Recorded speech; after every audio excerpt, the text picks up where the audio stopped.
നമ്മുടെ കർത്താവും രക്ഷിതാവുമായ യേശുക്രിസ്തുവിൻ വാത്സല്യ നാമത്തിൽ G2R പ്ലാറ്റ്ഫോമിൽ ദൈവവചനം ശ്രവിക്കുന്ന എല്ലാവർക്കും ഒരിക്കൽ കൂടെ വന്ദനം. കഴിഞ്ഞ ക്ലിപ്പിൽ പറഞ്ഞതുപോലെ പലർക്കും ഇഷ്ടമില്ലാത്ത കാര്യങ്ങളാണ് ഈ പ്ലാറ്റ്ഫോമിൽ കൂടെ ഈ ദിവസങ്ങളിൽ നിങ്ങളുടെ മുൻപാകെ വയ്ക്കുന്നത് എന്ന് അറിയാം. എന്നാൽ ആ വിഷയങ്ങൾ ദൈവവചനത്തിൽ ഉള്ളതാകയാൽ ദൈവവചനത്തിൽ തന്നെ പല സാക്ഷ്യങ്ങൾ എഴുതിയിട്ടുണ്ട്. പ്രസംഗിക്കയിൽ ദൈവവചനം കേൾക്കയിൽ അവരെ കൊന്നും നശിപ്പിച്ചും കളയേണ്ടതിന് ദുരാലോചന നടത്തുകയും ആയുധങ്ങൾ പ്രയോഗിക്കുകയും ചെയ്ത പല സംഭവങ്ങൾ പഴയ നിയമത്തിലും പുതിയ നിയമത്തിലും എഴുതിയിട്ടുള്ളത് കൊണ്ട് ഞങ്ങളും അതിനെ മാതൃകയാക്കിക്കൊണ്ട് സത്യവചനം യഥാർത്ഥമായി പ്രസംഗിക്കുന്നു.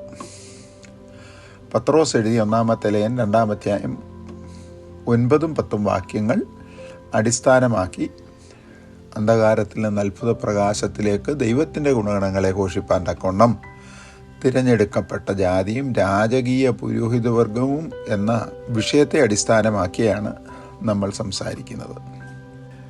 തിരുവചനത്തിൽ ആരംഭം മുതൽ കാണുന്ന കള്ളപ്രവാചകന്മാർ ധാരാളം ആളുകളുണ്ട്.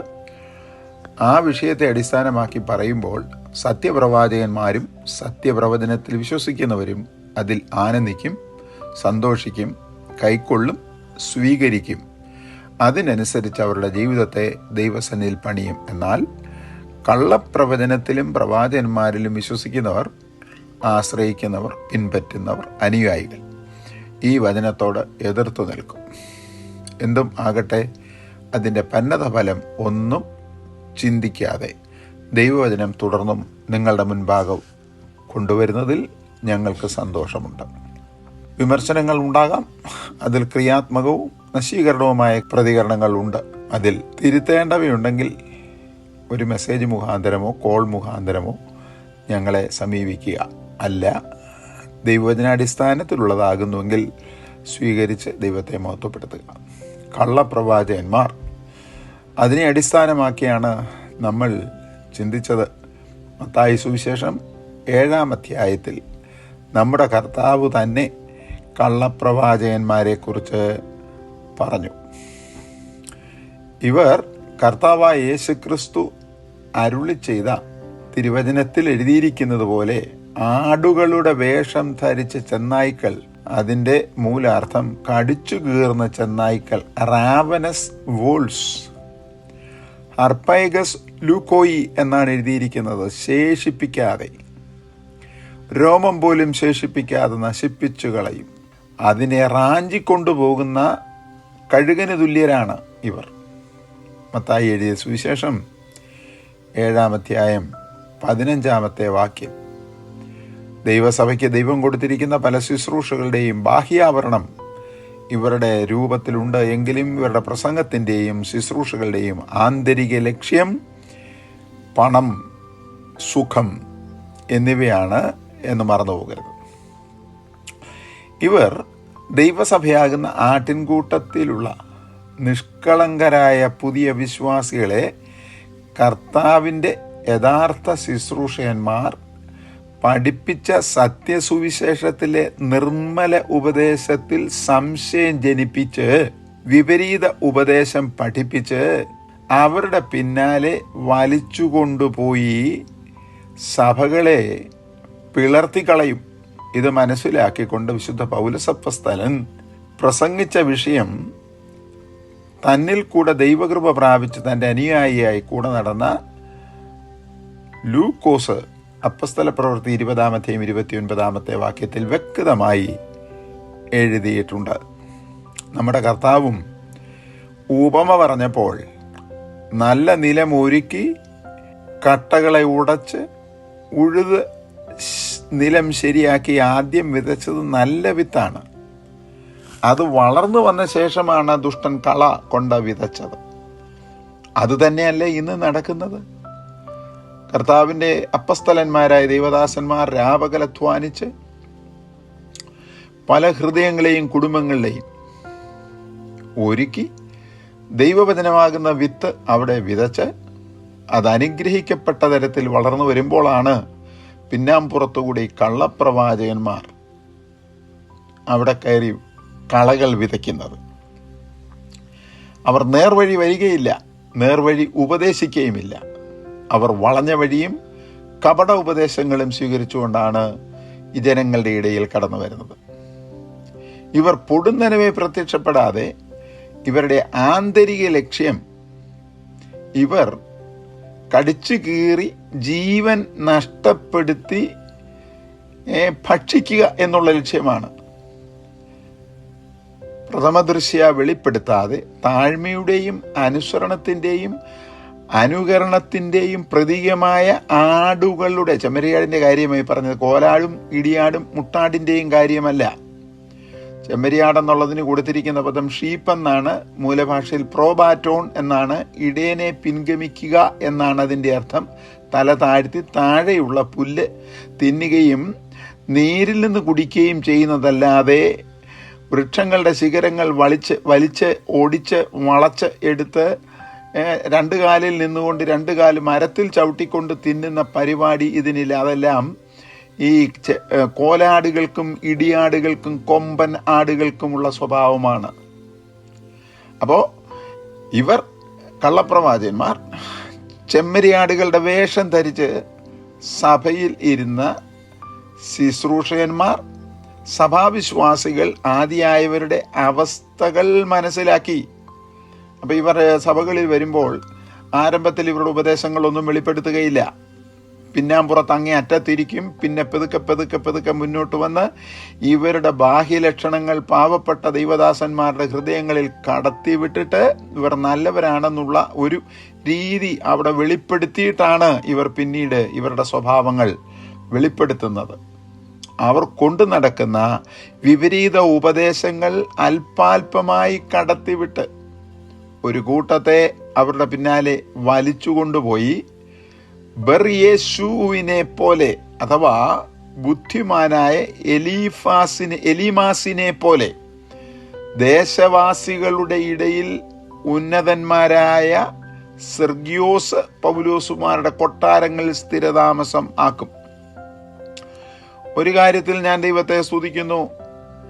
ഈ സഭകളിലുള്ള പാവപ്പെട്ട വിശ്വാസികൾ കിടക്കാടം കഷ്ടിച്ചുള്ളവരുടെ വീടുകളിലൊന്നും ഇവർ പോവുകയില്ല. അവർ ഇവരുടെ പിന്നാലെയും പോവുകയില്ല. ഇവർ പറയുന്നത് മോഹനസുന്ദര വാഗ്ദാനങ്ങൾ, അവരെ ഉന്നതന്മാരാക്കി ആകാശങ്ങളിൽ കൂടെ പറപ്പിച്ച് വിദേശങ്ങളിൽ പോയി ഭയങ്കരമായ കാര്യങ്ങൾ സാധിപ്പിച്ചെടുക്കും, കോടികൾ അറിയാതെ അക്കൗണ്ടിൽ വരും എന്നൊക്കെ പറയുമ്പോൾ കോടികൾ കയ്യിലുള്ളവരാണ് ഇവരുടെ പുറകെ പോകുന്നത്. അല്ലാതെ ഉപജീവനത്തിന് കഷ്ടിച്ച് മാർഗം അന്വേഷിച്ച് നടക്കുന്ന പാവപ്പെട്ടവരെ ഇവർക്ക് വേണ്ട. അതിനുള്ള ഉദാഹരണങ്ങളിൽ ഇന്ന് കേരളത്തിൽ തെക്കേ അറ്റം മുതൽ വടക്കേ അറ്റം വരെയും പടിഞ്ഞാറേ അറ്റം മുതൽ കിഴക്കേ അറ്റം വരെയും നടക്കുന്നു. കേരളത്തിൽ മാത്രമല്ല, ലോകത്തിൽ എവിടെയും അവരെ ഇവരുടെ ആടുകളും അംഗങ്ങളുമാക്കി അവസാനം നശിപ്പിക്കും. എന്നാൽ വിശുദ്ധ പൗലോസ് വന്ന ശേഷം ഇവന്റെ കള്ളത്തരം വെളിപ്പെടുത്തിയതുപോലെ ആടുകളുടെ വലിയിടയനായ നമ്മുടെ ശ്രേഷ്ഠ മഹാപുരോഹിതൻ യേശു ക്രിസ്തു പ്രത്യക്ഷനാകുമ്പോൾ മാത്രമേ ഇങ്ങനെയുള്ളവരുടെ യഥാർത്ഥ സ്വഭാവം, വ്യക്തിത്വം, ശുശ്രൂഷകൾ, ആന്തരിക ലക്ഷ്യങ്ങൾ ആദിയായവ വെളിപ്പെടുകയുള്ളൂ. അതുവരെ ദൈവപുത്രൻ അരുളി ചെയ്ത ഉപമയെപ്പോലെ ശത്രുവാകുന്ന സാത്താൻ വിതച്ചിരിക്കുന്ന കള, വീട്, WEED,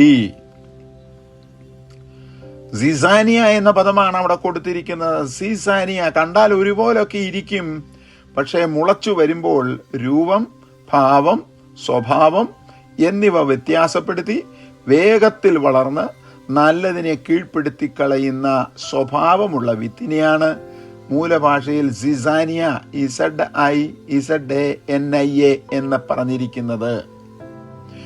നിങ്ങൾ പുഞ്ചയിലും അതുപോലെ ഇരിപ്പു നിലങ്ങളിലും വിരിപ്പിലും ഒക്കെ നോക്കിയാൽ നല്ല നെല്ലിനേക്കാൾ ഉയരത്തിൽ വളർന്നു നിൽക്കുന്നത് വരി എന്ന് പറയുന്ന കളയാണ്.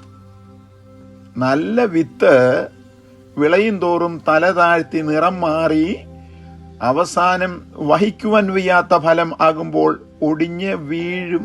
എന്നാൽ വരിയാകട്ടെ ഒരിക്കലും അത് വളയുകയോ നിറം മാറുകയോ ചെയ്യാതെ നേരെ തന്നെ നിൽക്കും. ഇതാണ് ദുഷ്ടൻ വിതച്ച കളയിൽ നിന്ന് വരുന്നത്.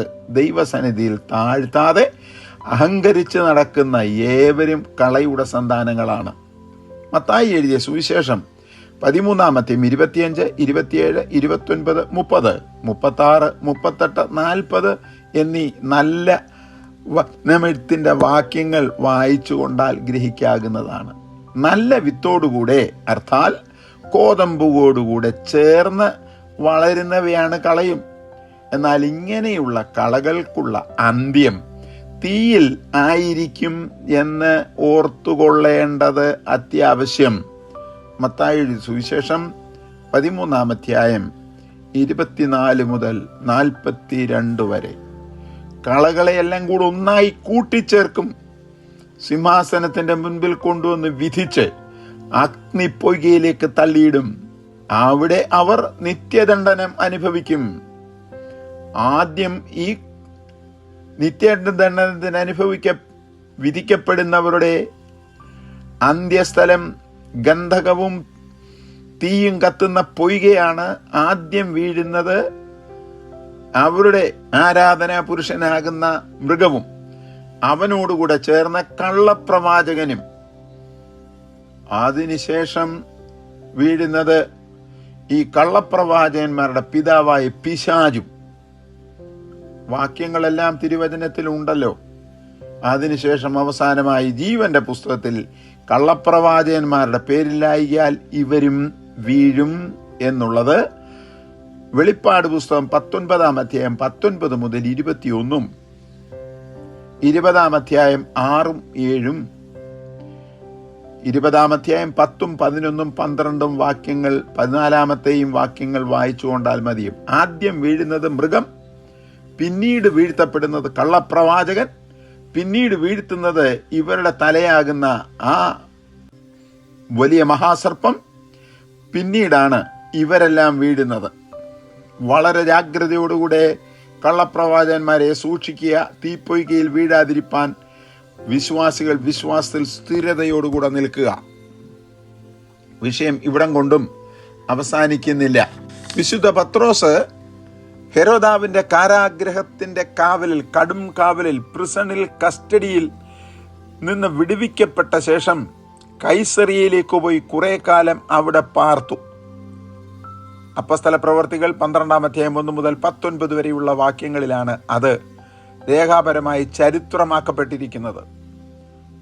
റോമാ സാമ്രാജ്യത്തിന്റെ അതിർത്തിക്ക് പുറത്ത് ബാബിലോണിൽ വസിച്ച് കർത്തൃ ശുശ്രൂഷ നിർവഹിക്കുമ്പോൾ അവിടെയും പത്രോസിന് 4 13 വാക്യം കള്ളപ്രവാചകന്മാരും അവരുടെ ശുശ്രൂഷകളും തുടർന്നു വന്നിരുന്നു.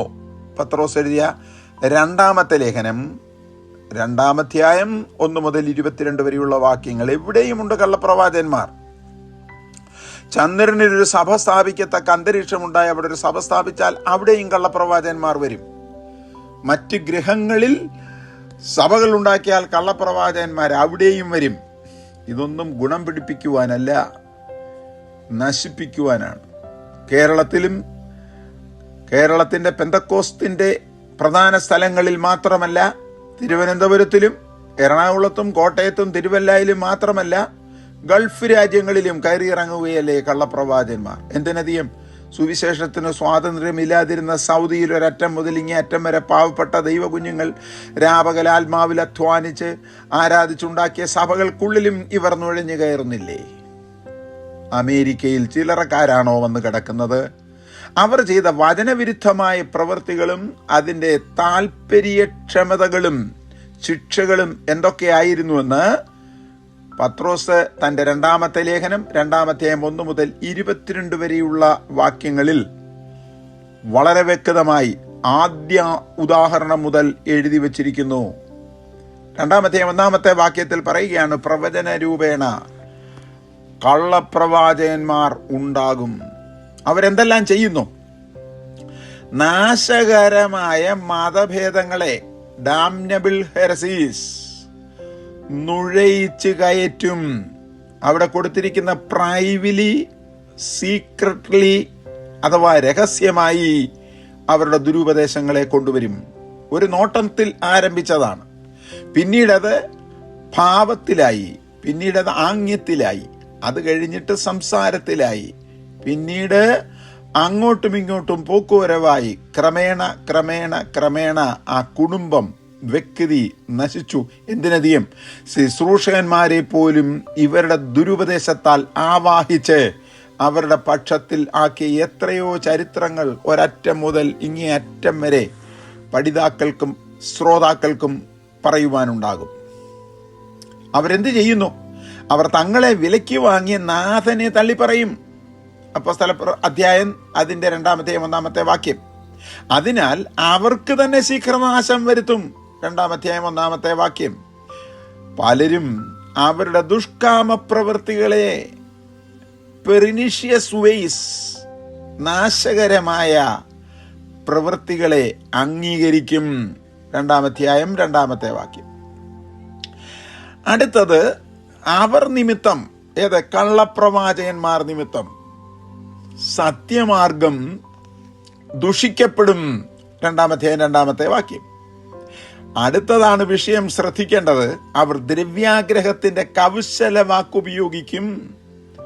1 വെച്ചാൽ 2, 2 വെച്ചാൽ 3, 3 വെച്ചാൽ 100, 100 വെച്ചാൽ 1000, പിന്നെ 10,000 മടക്ക് ലഭിക്കുന്ന വിധത്തിലുള്ള ഉപദേശങ്ങളല്ലേ ഇവരിടുന്നത്. കൊച്ചൊരു കഷണം, കൊഞ്ചിന്റെ കഷണം ഒരു ചൂണ്ടയിൽ കൊരുത്ത് ആഴത്തിലേക്ക് വലിച്ചെറിഞ്ഞ് കുറച്ചു കഴിഞ്ഞപ്പോൾ പൊക്കിയെടുക്കുന്നത് 8 കിലോ 10 കിലോ വെയിറ്റുള്ള വാളയെ പോലെ. ഇവരുടെ വായിൽ നിന്ന് വരുന്ന കൗശല വാക്കിന്റെ ഉപായത്തിലും വഞ്ചനയിലും വീണ് കിടക്കുന്ന എത്രയോ പേരാണ് ഇന്നത്തെ ആത്മീയ ഗോളം എന്ന് പറയുന്ന ക്രൈസ്തവ ഗോളത്തിലുള്ളവർ. അവർ ഏഴകളായ വിശ്വാസികളെ വാണിഭമാക്കും, മെർച്ചൻഡൈസ് ആക്കുമെന്ന 2-ാമത്തെയും 3-ാമത്തെ വാക്യം. ഇവർ ലോകത്തിലൊക്കെ നടന്ന് പറയുന്ന ഇന്നിടത്ത് എൻ്റെ ഉപദേശത്തിൽ ഇത്ര പേരുണ്ട്, ഇത്ര സഭകളുണ്ട്. വാണിഭമല്ലേ? പത്രോസ് എഴുതിയിരിക്കുക അവരെ കൊമോഡിറ്റിയാക്കുമെന്ന്. എന്നെ കേൾക്കുന്നവരെ, നിങ്ങളെ വിറ്റ് കാശാക്കുന്ന ഒരു പരിപാടിക്കും, ഒരു സഭയ്ക്കും, ഒരു ശുശ്രൂഷകന് നിങ്ങൾ പോകരുത്. വിദേശ രാജ്യങ്ങൾ സഭകളുടെ എണ്ണവും വിശ്വാസികളുടെ എണ്ണവും പറഞ്ഞ് കാശാക്കുന്ന ഒരു ശുശ്രൂഷനും ദൈവത്തിൻ്റെതല്ല. കാരണം സഭകളും വിശ്വാസികളും ദൈവത്തിൻ്റെതാണ്. ദൈവത്തിൻ്റെ സഭയെ വിറ്റ് വാണിഭമാക്കുന്ന ഒരു ശുശ്രൂഷകന്മാരും ദൈവത്തിൽ നിന്നുള്ളവരല്ല. അടുത്ത് തീരുകയില്ല.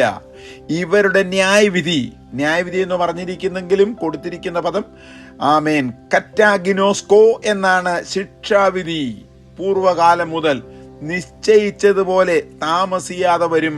2-ാമത്തെയും 3-ാമത്തെ വാക്യം. അതിനുള്ള ഉദാഹരണങ്ങൾ വിശുദ്ധ പത്രോസ് തന്നെ രേഖപ്പെടുത്തിയിരിക്കുന്നു. അത് തുടരും. ദൈവം നിങ്ങളെ അനുഗ്രഹിച്ച് ആശീർവദിക്കട്ടെ. പരിശുദ്ധ പിതാവേ, ദൈവവചനത്തിന്റെ മുൻപാകെ ഞങ്ങളെ സമർപ്പിക്കുന്നു. ആത്മീയൻ സകലത്തെയും ശോധന ചെയ്യുന്നത് പോലെ ഈ നാളുകളിൽ കേട്ടും കണ്ടും വരുന്ന ദുരുപദേശങ്ങളെ എങ്ങനെയുള്ളതാണ്, ആരിൽ നിന്നുള്ളതാണ്, ഏത് ലക്ഷ്യത്തിൽ നിന്നുള്ളതാണെന്ന് കണ്ടറിഞ്ഞ് അവയെ ശോധന ചെയ്യുവാൻ വേണ്ട കൃപ ഞങ്ങൾക്ക് എല്ലാവർക്കും നൽകും. പുത്രന്റെ നാമത്തിൽ എല്ലാവരെയും ശ്രോതാക്കളെയും സമർപ്പിച്ച് താഴ്മയോടെ പ്രാർത്ഥിക്കുന്നു. കേൾക്കുമാറാകണമേ.